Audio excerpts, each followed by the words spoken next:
Ladies and gentlemen, welcome to this week's Inspiring Leadership Podcast. And I've had a great chat already with Spencer Gore. Spencer, welcome. It's great to have you on the podcast.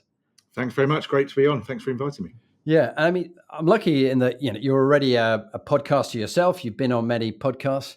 And as fellow dyslexics with ADHD, we both love the fireside chat. And this is the style that we like. Straight into things, really. You have been hugely successful with healthcare investment. You've invested in Chelmsford City Football Club.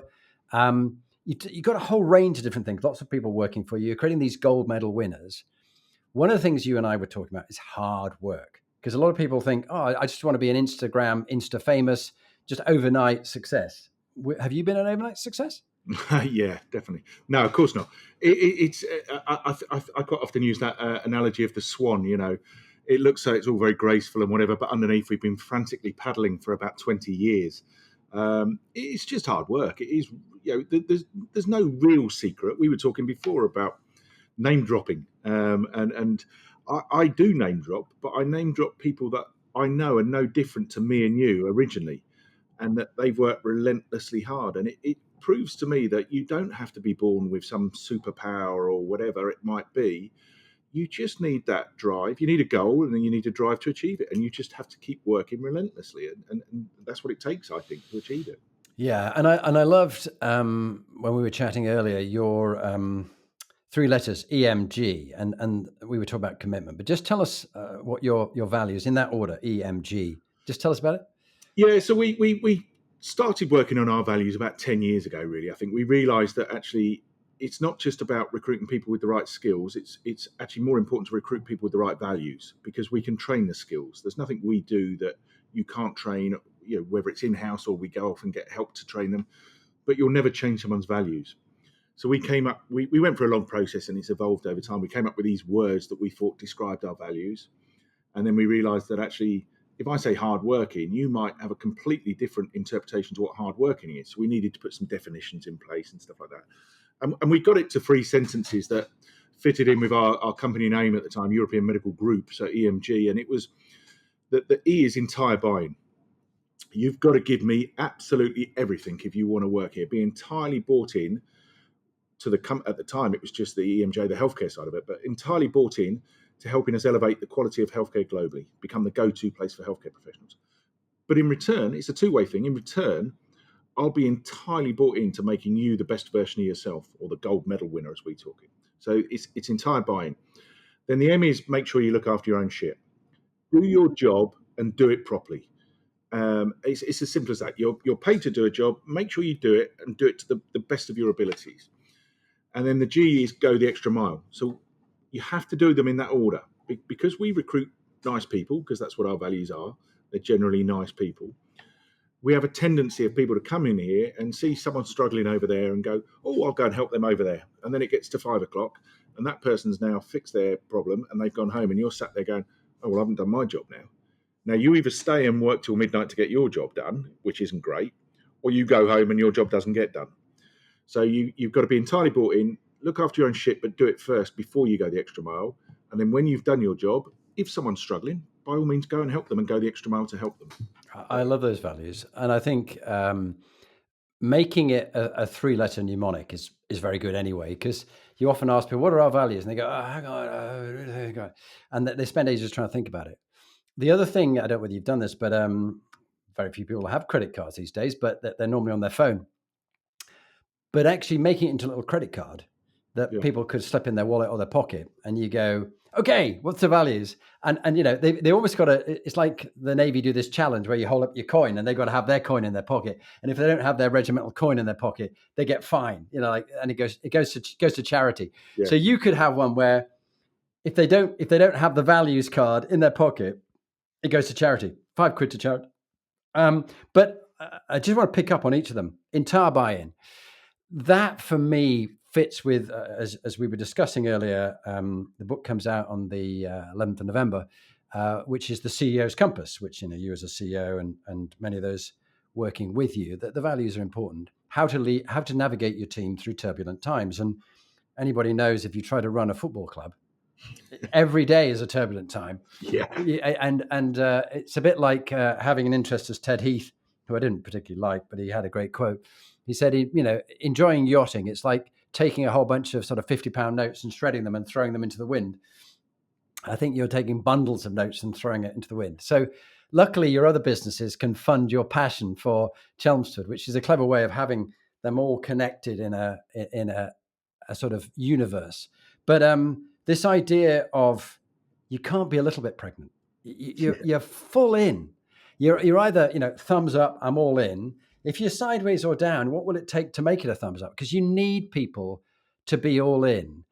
It's like, you used that expression earlier. Was it a side hustle? I hate that you said you hate the side hustle, because you've got to throw your all into it. Now, some people don't want to do that, and they happily bumble along just doing enough to get by.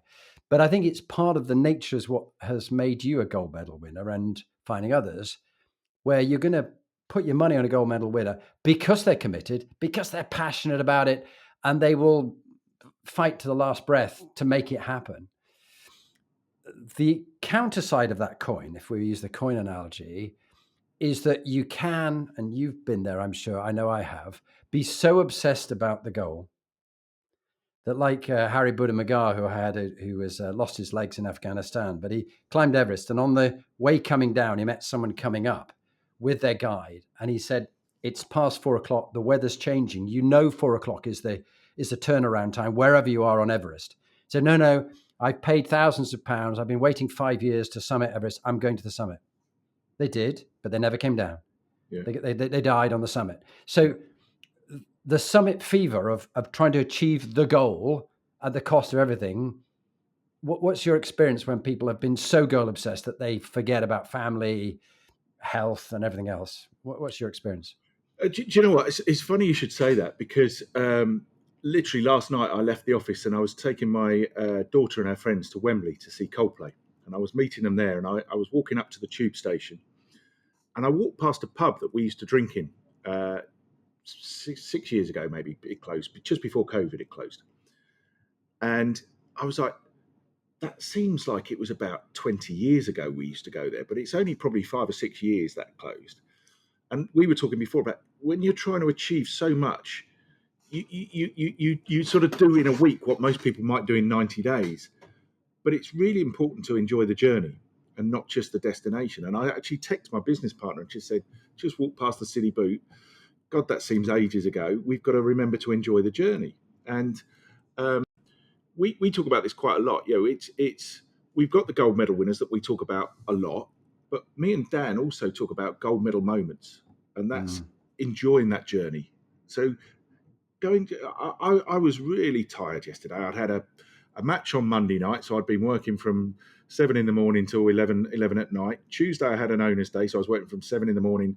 Then we had a fans forum. Then we had a board meeting. Didn't get in till probably 11, and my brain was spinning, so it was midnight. And then I was up early for yesterday, and I was like, I really don't fancy going to Wembley and getting stuck in traffic and all this sort of stuff. But when I got there and saw how much fun my daughter was having with her friends, and I was inspired by seeing Coldplay that I was at university with, I put a little post out on Instagram. I said, gold medal moments. And you've got to have those things. And I think it's still important to have the goal, the destination. But the way I look at it is you've got a destination. So if I want to go from London to Scotland to Edinburgh, let's say, I can shoot straight up the motorway, but that's quite boring. That's climbing up Everest to get there by 4:00 just because you want to get there as quick as you can. Or you can go the country route and go around all the windy roads, which is a really scenic route, but it's a bit slow and boring for me. So the way I look at it is, let's go to Edinburgh on the country roads and the windy roads, put in a Ferrari with the roof down. Enjoy that journey really fast. So it's trying to get that combination of, we've got a destination and we do want to get there, and we want to get there quite quick. I want to be in the Premier League tomorrow. But actually, I also want to enjoy the journey to the Premier League, because, as you said, it's going to cost a bloody lot of money to get there. It is. And what you say there, Spencer, really resonates. So 4 years ago, my brother David died of metastatic cancer. He was 4 years older than me. And he had plans. He lived a simple life. He wasn't that particularly ambitious like my eldest brother Graham and myself. But lovely, lovely man. But he talked to me about certain plans he had. But within 10 weeks, he was dead. Yeah. So all those plans are for nothing. He would give anything to have a boring day like I have today, because he's not here anymore. Yeah. So you don't know when your number's up. Yeah. So last night we had a lovely gold medal moment with my wife, and I went out with some of our family. We've got 4 kids who are all married. So I went out with 2 of the couples to watch The Roses. This one about the family arguing. It's very funny with Benedict Cumberbatch.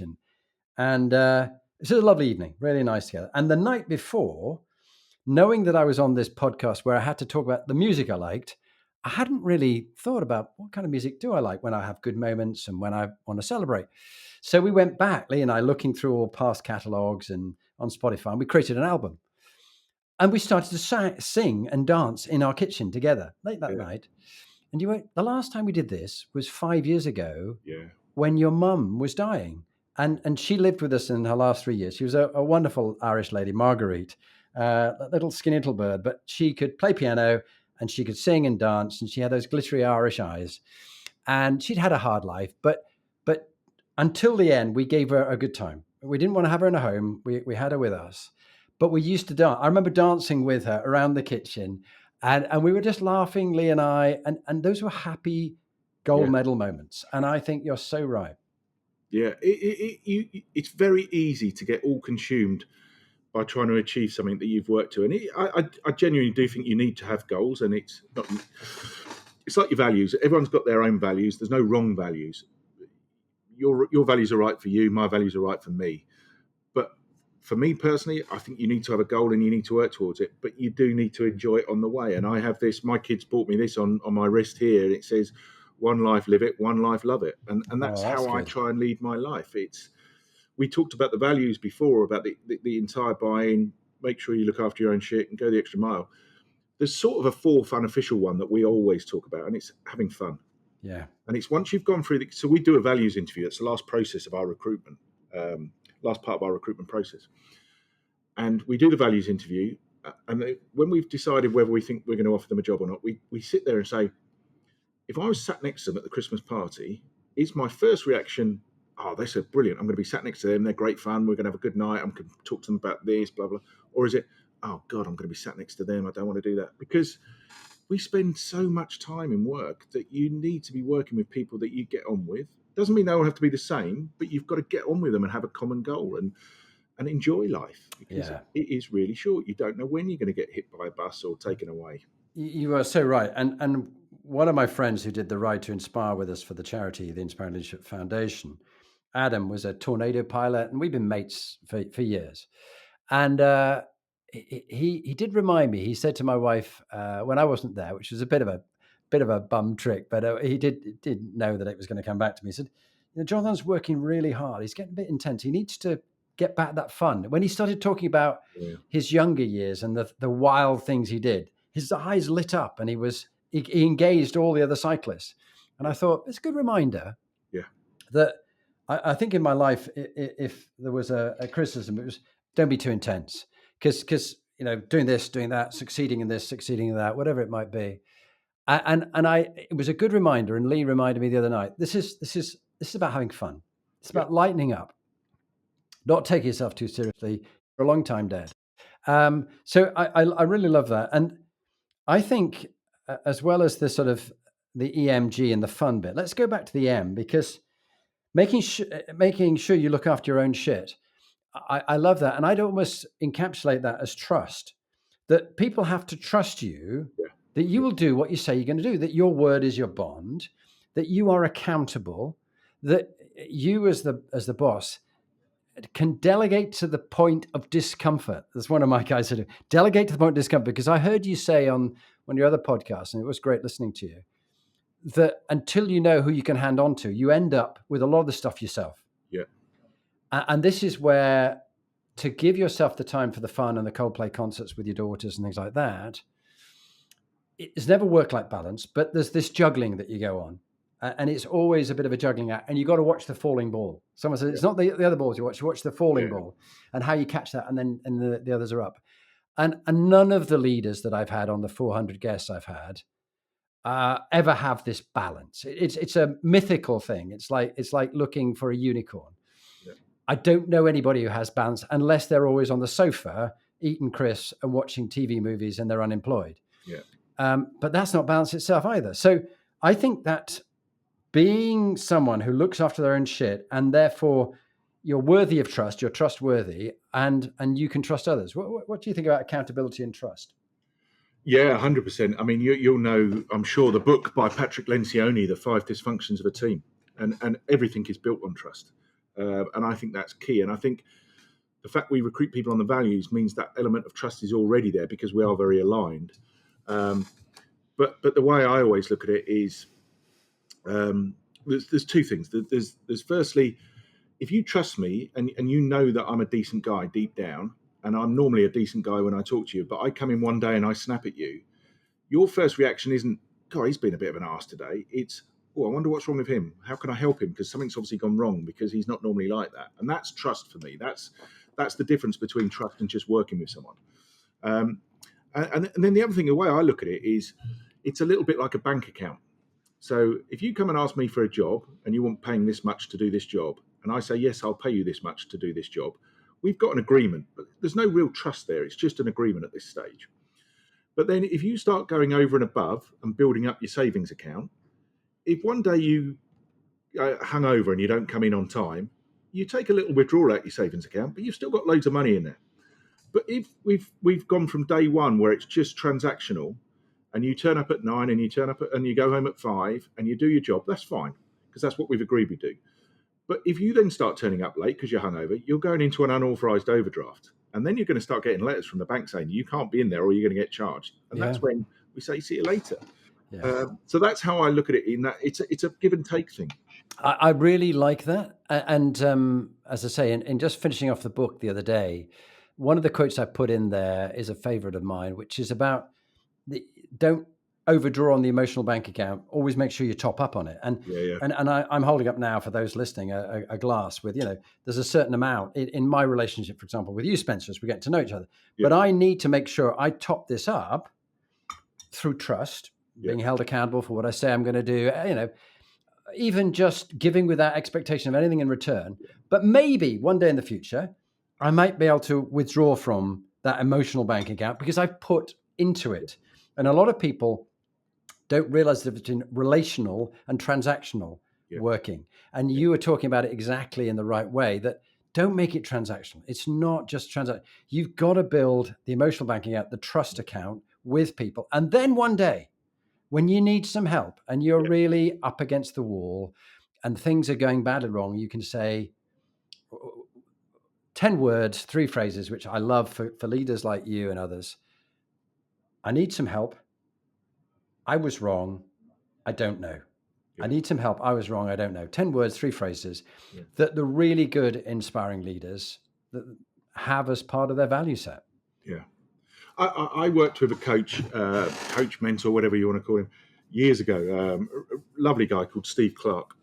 And one of the things he often used to talk about was the law of reciprocity. And he's like, just give things back. Things will come back to you naturally. It's the whole sort of pay it forward at the Dartford Bridge.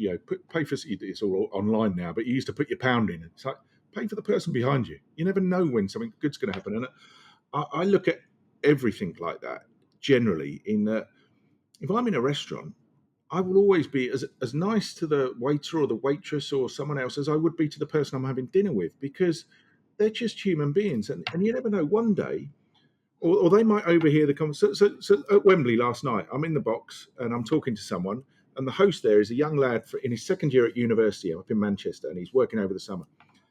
And we start talking, and because of that, he's overheard a conversation. He hears I own a football club, and we get chatting. And it turns out he went to the same school as my business partner. And so there's some connections there. And it's like, you never know when something might come on the back of that. So why would you not be nice to everyone and so right. be filling that glass up all the time? Because, okay, if someone's repeatedly, a pain in the backside and you don't want to be with them, fine, make that decision. But, surround yourself by good people. But you don't know who those good people are until you've worked on that relationship. Correct. No, so true. I once made myself unpopular with a couple of my coaches when I was running a coaching PLC. I was the managing director.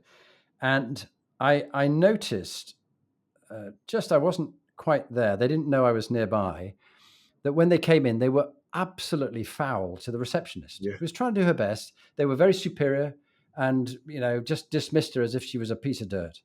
But then when the CEO turned up a minute or two later, they were sucking up to him and they were charming and oozing oil and uncha. I thought, ugh. And a variety of things happened. But I remembered that and various other events. And when I fired them as coaches, they were only associates. They had their own businesses, so they still had a livelihood. They were, why do you fire me? I said, who you are shouts out so loudly, I can't hear what you're saying. The way you treat people who you think can't influence your career really, for me, is the telltale. Because everybody deserves to be treated with dignity. It's a birthright, dignity. 100%. Respect, you got to earn it and you lose it. But dignity, everybody deserves to be treated with dignity. And I think he said, oh, goodbye, Terminator. Okay, fine. If they call me the Terminator, I can live with that. But I think this is where you touched on the other point in your hiring. I love this idea of values and hiring the right people. And I would say that there's, I think, knowledge, skills, and attitude. Skills and knowledge you can develop, but attitude is linked to the values. Yeah.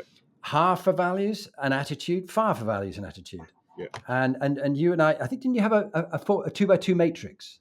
Exactly. Tell us the 2x2 matrix, because I loved that one. It was a really good. So it's, you've at the top, you've got, have you got our values? Do you get results? And and down the side, it's, you haven't got our values and you don't get results. And we think everyone fits into one of those boxes. And ideally, we want everyone in the top corner where they've got our values and they get results. And if that's the case, we do everything we can to keep them, whether it's empowering them, whether it's promotions, pay rises, and hopefully eventually we get them into that top corner, and that's our gold medal winners. If there's someone that doesn't have someone that's not getting the results, but they've got our values, we train them and we retrain them, and we keep trying to get them to the point where they are getting results, but sometimes it just doesn't happen. But rather than getting rid of them, you might say, well, they have got our values, which is the hardest thing to get. Maybe we can try them in another department and they might start getting results over there. And so you move them into a different department, assuming they want to. And if they then start getting results, they move into the gold medal winning corner eventually. If they don't, you have to get rid of them, but you do it in the nicest possible way. So you help them get other jobs or whatever. And we've had people in that pot before that have been in sales, weren't getting the results. They've left, gone to become a recruiter, asked if they could recruit for us because they knew our values and they had our values. And they've made more money working to get us recruits than they did when they were working for us. And it's a great relationship. Then you've got people that get results, but they don't have your values. Now, you're never going to change their values. So you get rid of them and you do it very publicly. And you say to everyone, look, we got rid of them because they were making your life harder than it should be. They weren't doing their job properly. But you do it when it's convenient for you. So you don't make it worse for everyone else by getting rid of them today. You get a replacement lined up. And then there's people that don't have your values and don't get results. Ideally, you don't recruit them in the first place. But if you do, you get rid of them pretty fast. Yeah. And I think it's important as the leader at any level in an organization to admit when you've made a bad hire. Oh, yeah. It's like, this is not a good fit. Let me help you find your happiness elsewhere, is the expression I use. Because genuinely, they often, when people are in the values are a clash,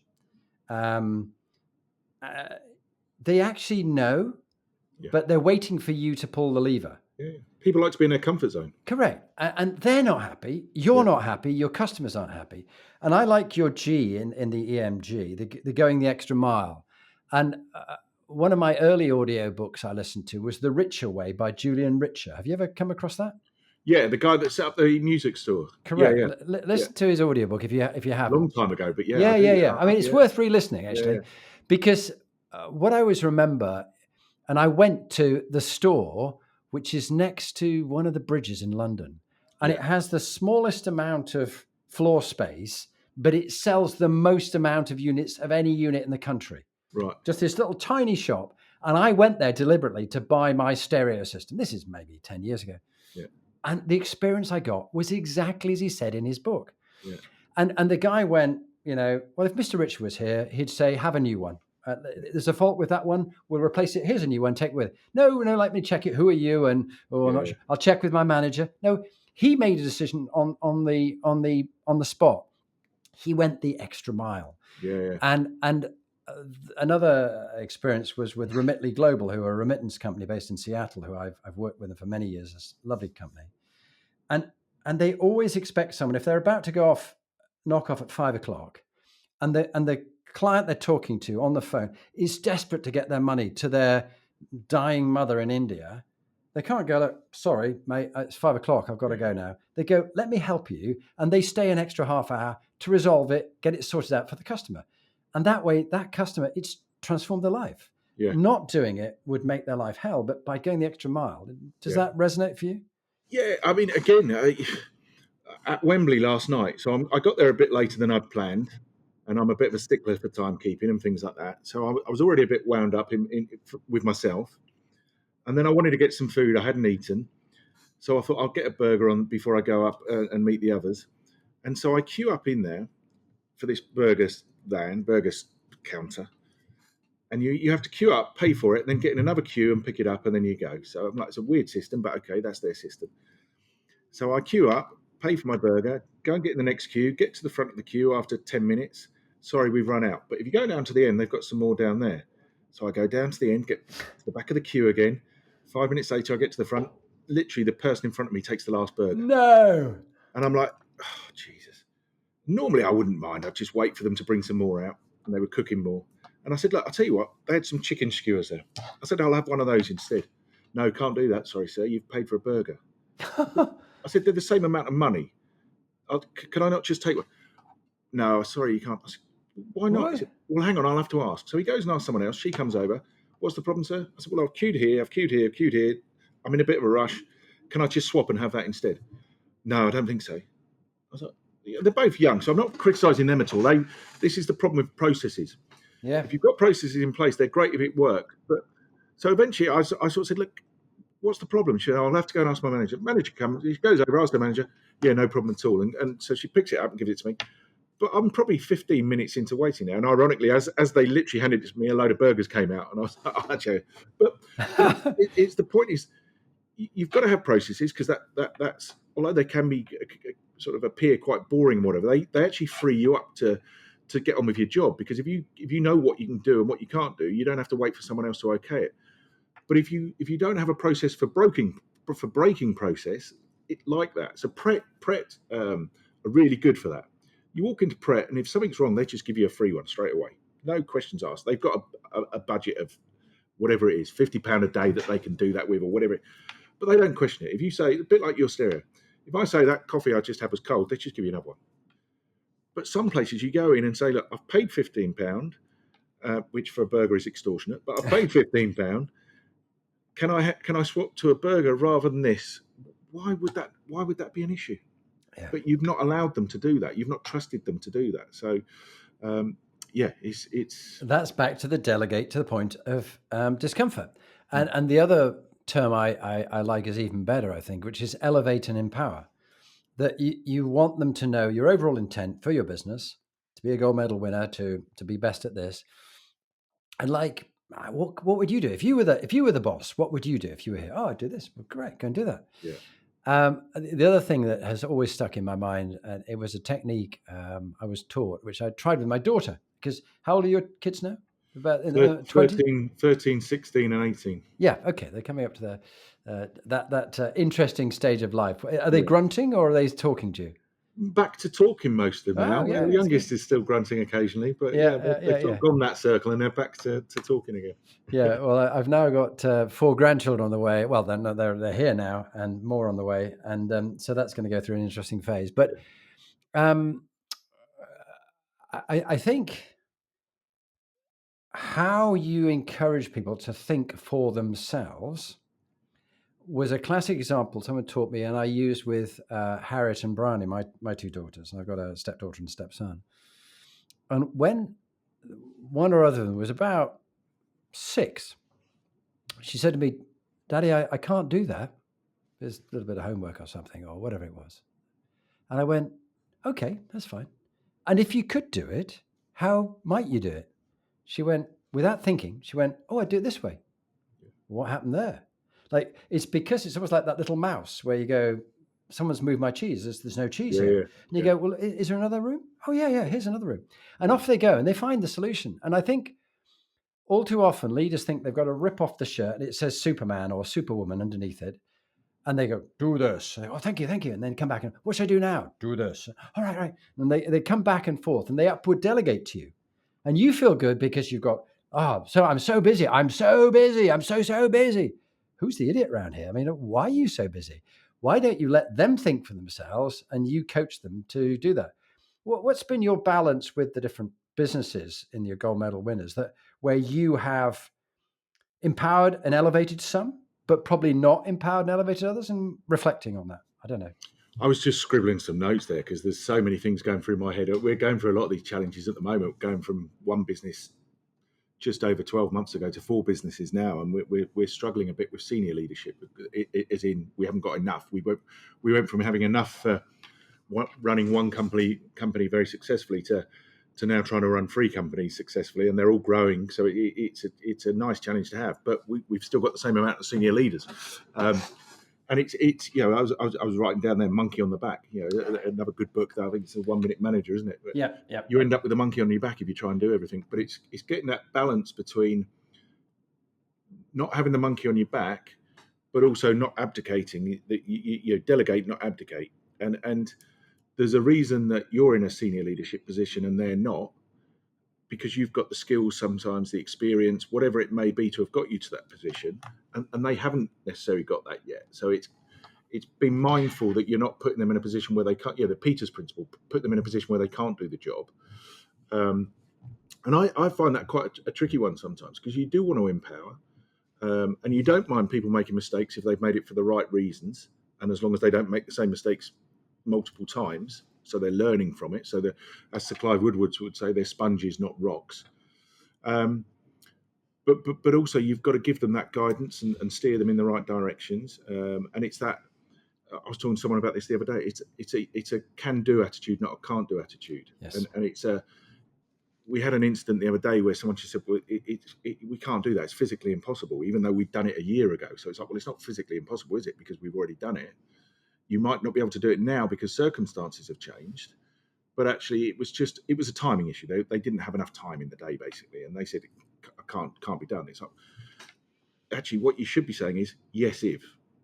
So yes, I can do that if you give me some more time by paying me more hours to do my job, or because they're part-time, or yes if I don't do this thing that you've asked me to do because you think this is a high priority, or yes if you get some extra resources in to help me. But it's that mindset that you've got to have the people with the right mindset, I think. Yeah, I mean, so many things, Spencer. That's brilliant.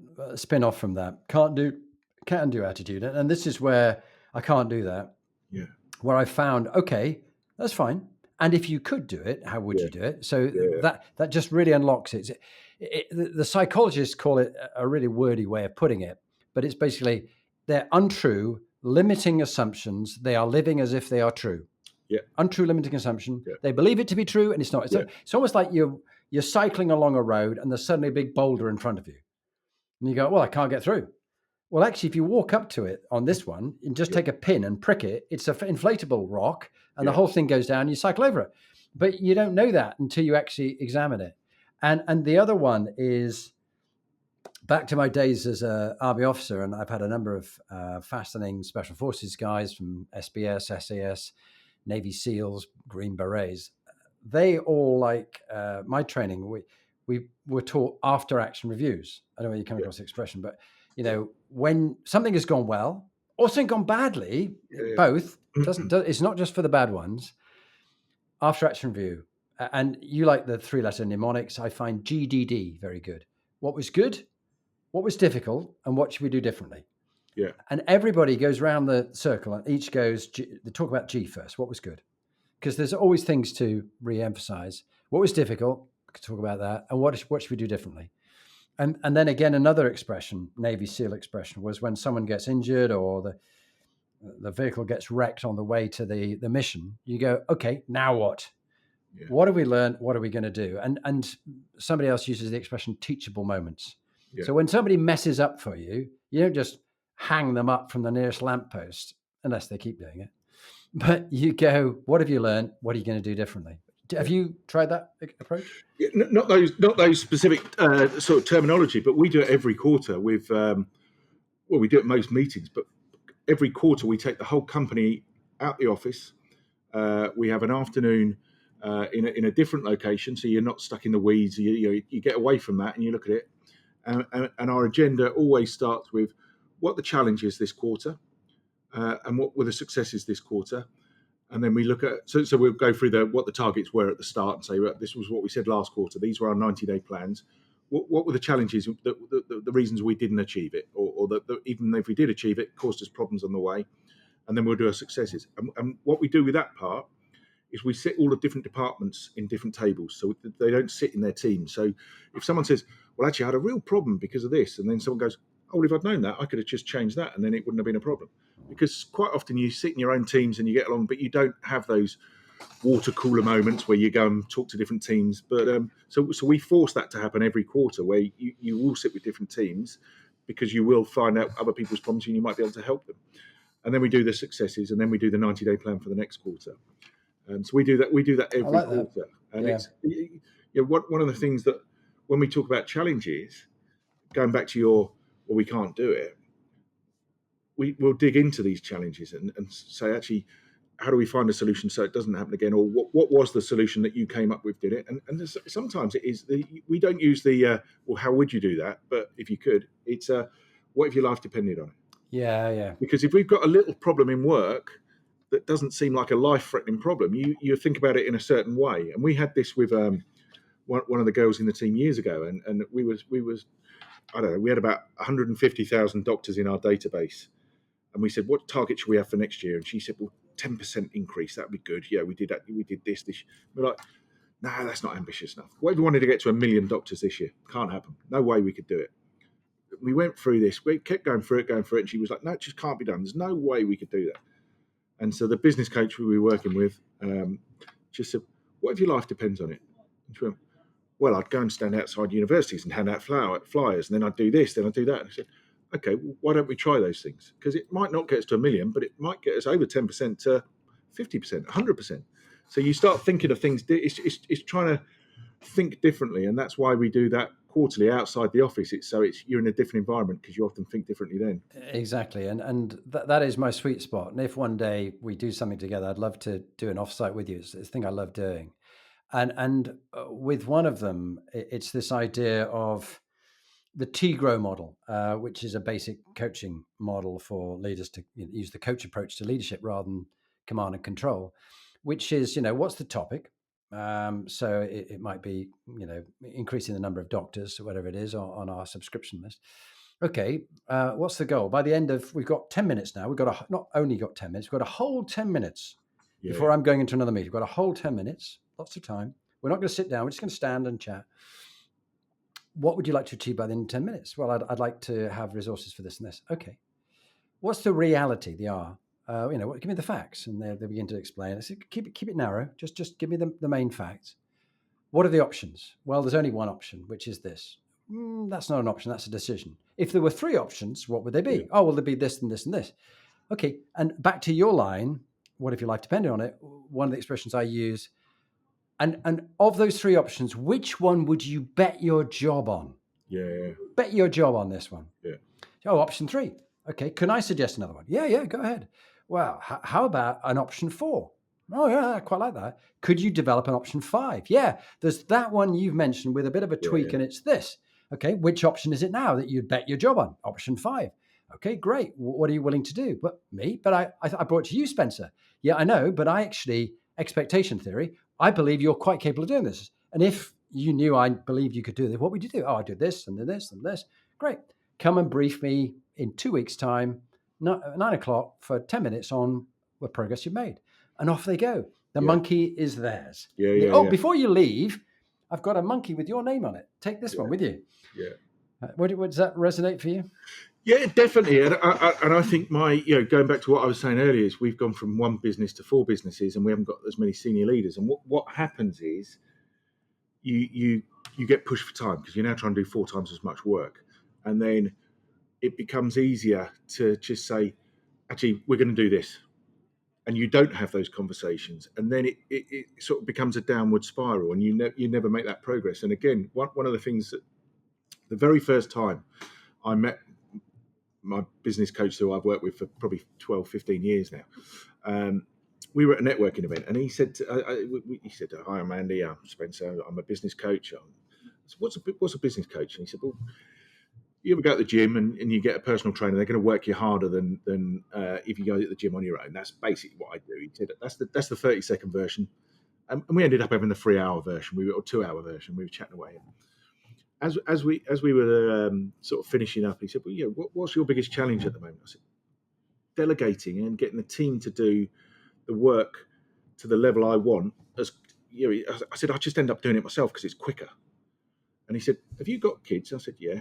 And he said, "Do they tie up their own shoelaces?" And at the time, they were too young to be doing that. But I said, "Oh, not yet." He said, well, "So you tie up their shoelaces?" I said, "Yeah." He said, "Are you always going to do that, or are you going to spend some time training them, teaching them to do their shoelaces up?" And I was like, "Okay, yeah, I get your point." And I think that if you don't coach people like that, you end up tying their shoelaces up for all your life. And it's making sure that you can try and find time to do that, which isn't always easy when you're growing very fast and you haven't got the senior leadership or the pyramid quite right, let's say. Yeah. It's still like, actually, we've got to stop, not get stuck in the weeds, and focus on the things that are going to get us the best results. And that's training the team to do the job properly, because even if they only get it to 75% of what I would do, I've only then got to tweak it 25% rather than do the whole 100% myself. Yeah, I think it's a very good point that your coach makes. And it's this avoiding what they call infantilization, making them into infants, Yeah, keeping them as infants. That there is a bit of people get their rocks off on it. They get quite excited about the fact that everybody needs them. yeah, I am so busy, but busy, busy, busy, busy, busy, busy, dead. I yeah, mean, that's not the way to be. no, And as you said, you could easily sell your football club and go and retire. You've got enough money, yeah, but you never will do that. no, You're 50 now. You'll be busy. I mean, I'm 63. I want to be doing this kind of work until I die, not yeah, because I have to, because I absolutely love it, and yeah. it's fuel for my body and my mind and everything like that. What do you find sort of fuels you? Well, actually, I think if you do the bits that fuel you, you're in your flow, and when you're in your flow, you enjoy it, so you're happy to work till you die. Because it's, what's the phrase? Yeah, find a job you love and you never work again. And when you end up trying to control everything, you end up doing bits that you're not. You've got all the monkeys on your back, and you're doing the bits that aren't in your flow, and that's when you start not enjoying it. And for me, it's I've done all of the jobs. I say this when everyone tells me something in work, says we can't do that, or it's hard doing this, or you don't understand that. I say, I've done all of these jobs because I set the business up on my own. So I had to do every single job. I'm not trying to be showing off or be arrogant, because you can do them a lot better than I can do them. You can do them a lot quicker than I can do them. But I understand where you're at, because I've actually had to do those jobs myself. And actually, very early on, I did an org chart of the business. But it wasn't an org chart of today. It was an org chart in about 5 years' time. Good. And so I think there was about 14 people working for me at the time. And the org chart had about 120 positions on it. And so again, my business coach said, every one where you haven't got a name in there, you're wearing that hat. You might only wear it for an hour a year or an hour a week or whatever, but that's your hat, because you're the one that's actually making that decision if no one else is in there. So go through and fill them all in, and you're wearing those hats. Now prioritize them and say, what's the first one you want to get out of? It might be because you don't enjoy it. It might be because you're not adding the most value to it. It might be a £10 an hour job and you're not £100, you're £1,000 an hour job, or whatever it is. Or it might be that you know someone that could come in there. And the first thing I said was, I hate doing the finances. So my number one priority on there was to get a finance manager in. And then we just worked our way through and started doing it. So the things that I Very enjoy good. doing are spotting the opportunities. It's the strategic type stuff. It's something that I haven't done before. If I've done it before, I just think, well, I don't need to do this again. I'm not adding any value to this, because it's now just a process. And then therefore I can get someone else to do that probably way better and more efficient than I can do. So the things that keep me in my flow are the strategic opportunities, rather than I hate just sitting there doing emails or just the repetitive type stuff. Yeah, that's really, firstly, thank you for sharing with everybody listening. in 126 countries around the world, they'll be listening to you. They'll be going, that's really good. I'm going to draw out my org chart and where the gaps are. And that's a bit of a shock to realize that I am doing their jobs. Yeah. If it's not filled. But the other one to remember from Dr. Philippa Snare, who worked at Meta and then Microsoft, and she's now at the trade desk. She's brilliant. I loved coaching her. And she said, John, make sure you hire the person, as you said, with the right attitude, because I'd rather have a hole than an arsehole. Yeah. So don't fill it just because you're in a hurry to fill it. And I think this is the danger. People go, I'm so busy, I haven't got time. Quickly, let's fill it with somebody. But then it takes you about a year to get rid of them, or the damage will spill over for a couple of years. Because when we did some research, when I was a young, well, a slightly middle-aged consultant in PricewaterhouseCoopers, we did some big research. And how long do you reckon it takes from, let's say, you leaving a job you're in now, Spencer, if you were employed? It's a difficult one to do. But let's say you take someone on from a different firm, they come and work for you. They were very good at the last firm. How long do you reckon it would take them to get to that level of efficiency and performance and productivity in your company after they've left their old job? Give it a guess. What do you reckon? I'd like to say 3 months, something like that, but I'm guessing from the way you're telling this story, it's probably way longer. It's 18 months to 3 years. Right. So I'm not trying to stop people changing people over. I think it's really important. If your matrix, if they don't fit, they don't have the values, and they're not delivering results, you need to find their happiness elsewhere. However, if you've got someone who's got the potential, but they're still quite junior, but they've got all the values, give them a chance, promote 100%. them to that next role. So take your 4 businesses that you've got, you've probably got the right leaders in each of them to take on and take a bigger role from you. Yeah. So they are actually backfilling below themselves as they step up. And it's a bit like someone used the analogy of the Titanic.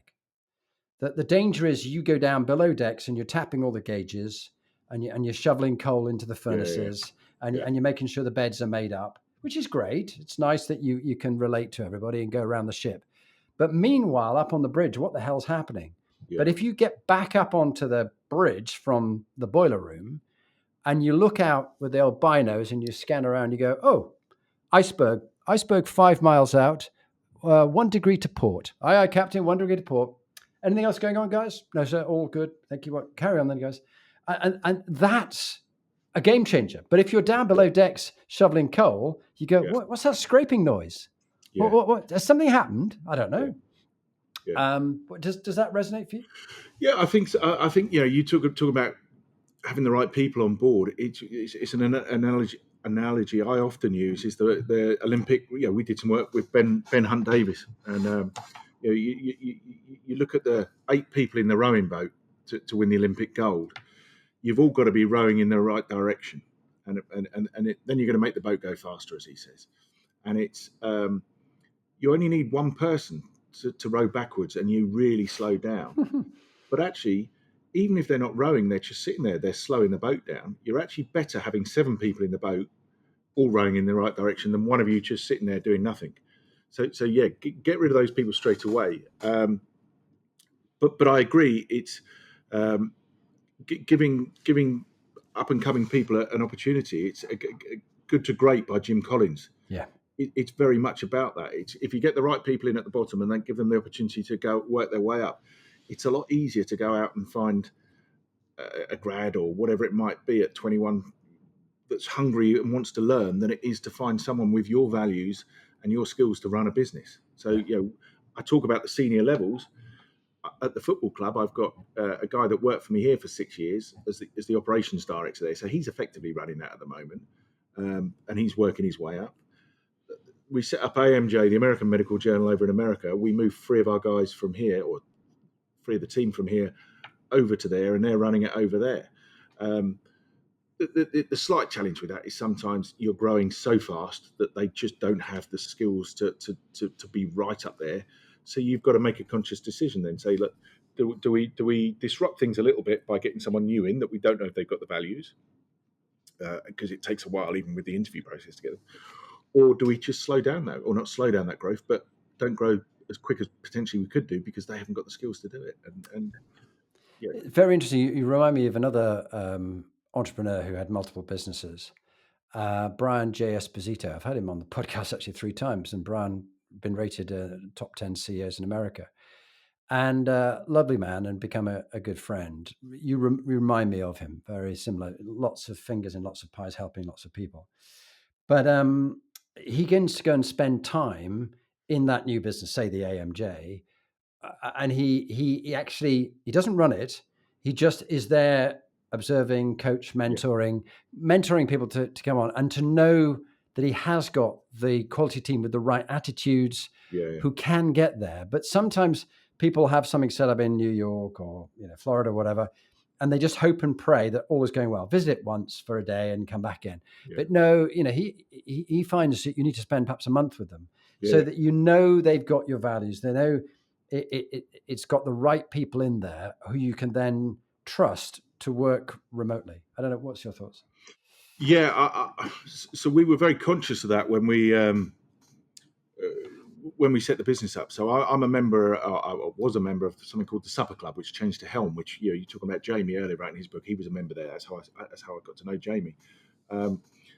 And I went to quite a few different sessions, workshops on launching in America. And one of the key take-homes was always have some of your team go over there to make sure you keep that culture and those values. And so that's why we moved 3 of the team over there, and then we're recruiting from America as well. But the plan was always for me to spend time over there. The challenge was, as we did that, and we were setting up in the Netherlands another business, which was probably a little bit ambitious at the time to do 2 in the same year anyway. The opportunity to buy the football club came up, which was never on the horizon for that year. Having spent years trying to buy it, I then didn't want to miss that opportunity because it could have been another 5-10 years. So that's taken a lot of my time, which means I've not spent nearly enough time in America and nearly as much as I wanted to spend over there.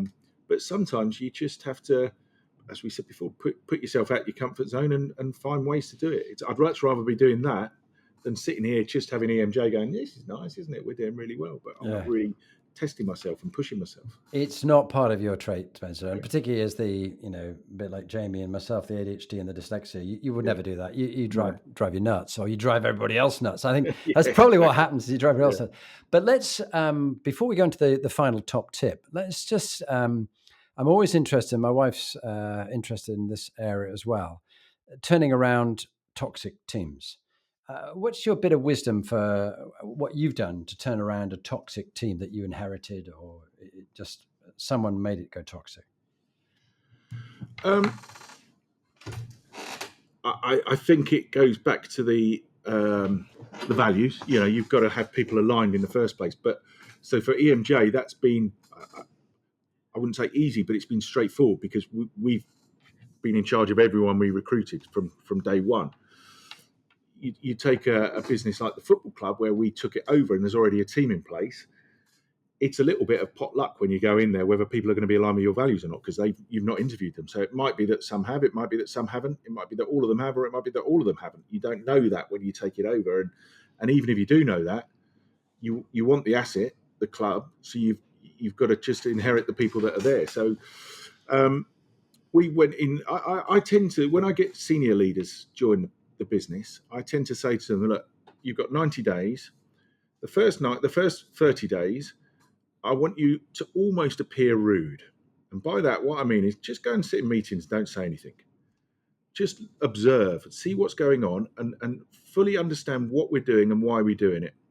The second month, when you understand why we do things, start thinking about how we can improve them, or what we do, we leave it the same because it's working or it's working well. Then the third month, start making those changes. Because what happens when we've had senior people come in here in the past is because there's a saying I was told that someone is the most motivated they're ever going to be at your company on day one. Yeah.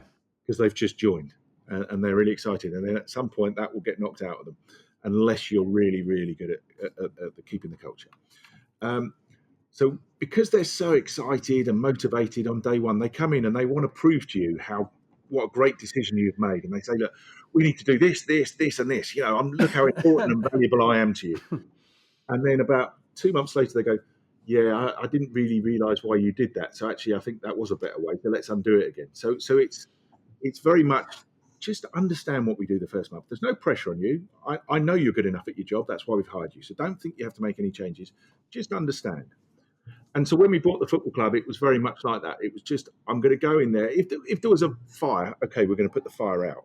But otherwise, let's understand everyone and what they do and how they do it. And it might not be what we think is the right way, but there might be a really good reason why they do it. So there were some people that worked there that I just didn't think were aligned with my values. And so we got rid of them.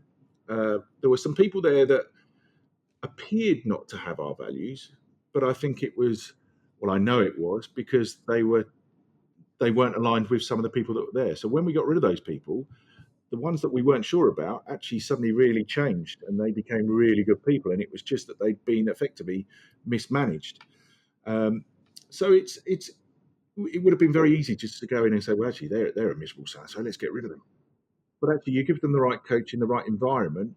And so we're consciously looking at getting the right people in. And it's particularly important at the top because it filters down, trickles down. Yeah, the fish rots from the head. Hey, look, fantastic. There's so much, Spencer. You've got a wealth of experience and wisdom to share. Thank you. Let's go on to the final piece. So this is a standalone piece, but it's at the end of the podcast. Would you kindly say who you are, what you're doing now, the different businesses that you're running, including the football club, and then leave us with your top practical tip that people go, oh, that's good. I could try that now. Over to you. Yeah, okay. So I'm Spencer Gore. I'm the Group CEO of Gorely Group, which is a holding company for the European Medical Journal, the American Medical Journal, and EMJ Learning, and also Chelmsford City Football Club. So I've been doing that since 2012. It's grown. We've been on the Times 100 fastest growing businesses in the UK. We've been on the FT 1,000 fastest growing businesses in Europe. We've won the Queen's Award. So we've been very successful. And the plan is to keep going on that trajectory.